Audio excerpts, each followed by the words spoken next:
So we're close to downtown. The hospital where I was born is right across the river there.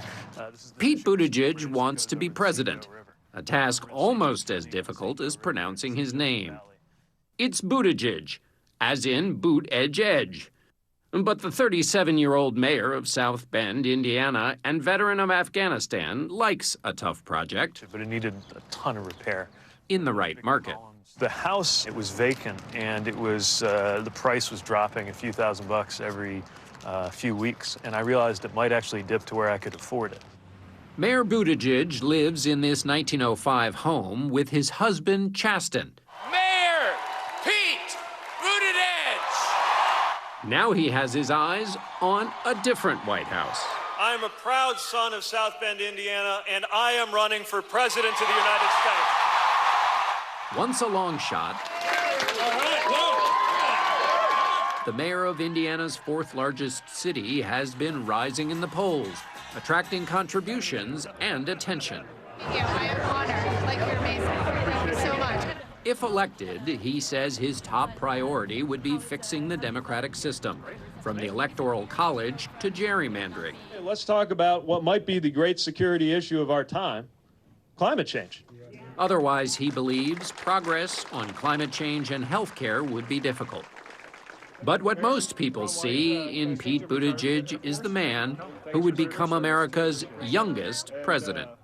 Do you think, because Donald Trump has opened the window of possibilities, that you actually benefit in what's possible in a candidacy and a presidency? In some ways. I mean, I never thought as a 37-year-old mayor that I would be able to say that I have more government experience than the President of the United States. What other part of your life would you point people to who might be concerned, given your age, who might say, well, has he been tested? Well, I remember one moment in Afghanistan when I was responsible for making sure that a vehicle that I was driving got to where it was going safely. And you're warned that, for example, a magnetic IED could be placed on your vehicle. And once it sounded to me as though somebody had attached something to the vehicle I was driving.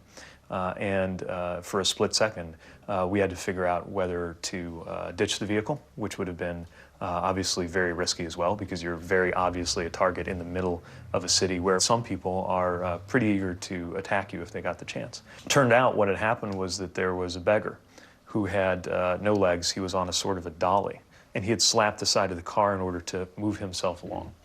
If nothing else, it taught me not to overreact and not to panic when something's coming along that's pretty alarming.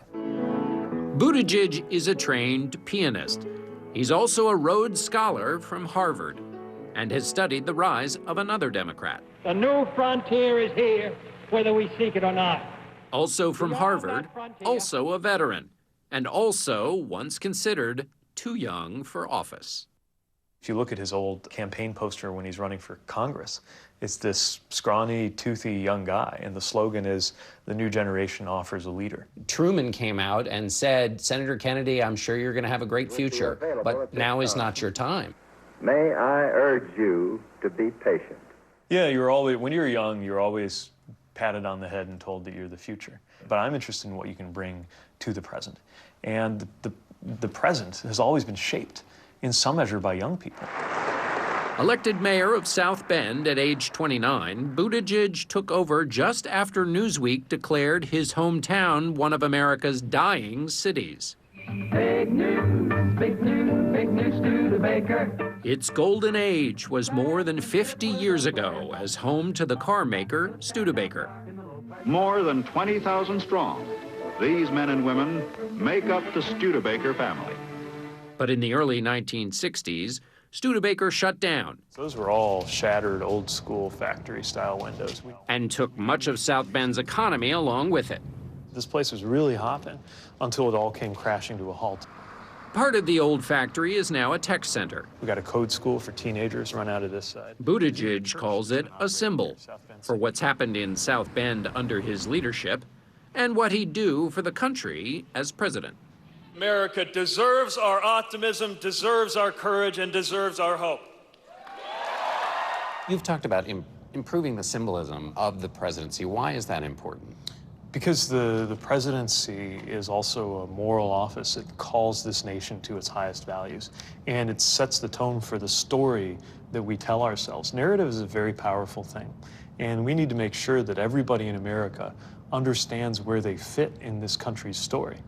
But until recently, the mayor's own story was only half told. When you went to serve, you wrote a letter in case you didn't come back. What's in the letter? I wanted people who cared about me to know that I wouldn't have felt that I'd been cheated. As tragic as it would be if my life were cut short, that it was so full that I wouldn't have left it with a sense of anger. But it's a strange thing to think about too, because I didn't come out until after I came back. I also packed my bags for Afghanistan having no idea what it was like to be in love. And the richest and fullest part of my life is what happened after I came back and met Chasten and got married. So thank God I came back. Buttigieg came out publicly during his re-election bid in 2015. Last year, he married junior high teacher Chasten Glesman. I'm so happy that Buddy is here. Their two rescue dogs, Truman and One-Eyed Buddy, have their own social media following. It was Buddy who interrupted our interview. This is like politics. This is like the trail. You think you're doing a great job, and then someone comes from the left and interrupts everything. Or the right. Welcome to politics. Exactly. Yeah. It's not the kind of marriage voters have seen before in a presidential campaign, and raises the question, is the country ready for a gay president? Do you feel that your marriage is campaigning as well? Because you are doing something that is new in American politics. I think I'd argue I don't have to answer for it. I mean, we passed marriage equality. I don't think I have to answer for my marriage anymore. I think, how could I possibly be doing this if it weren't for Chasten, if I didn't have someone in my life who just cares about me as me? The messenger is the message. The youngest candidate is promising generational change, with a campaign built on reanimating his party's values for a new era, including a connection with faith. Do you have a particular passage from Scripture that you're particularly fond of?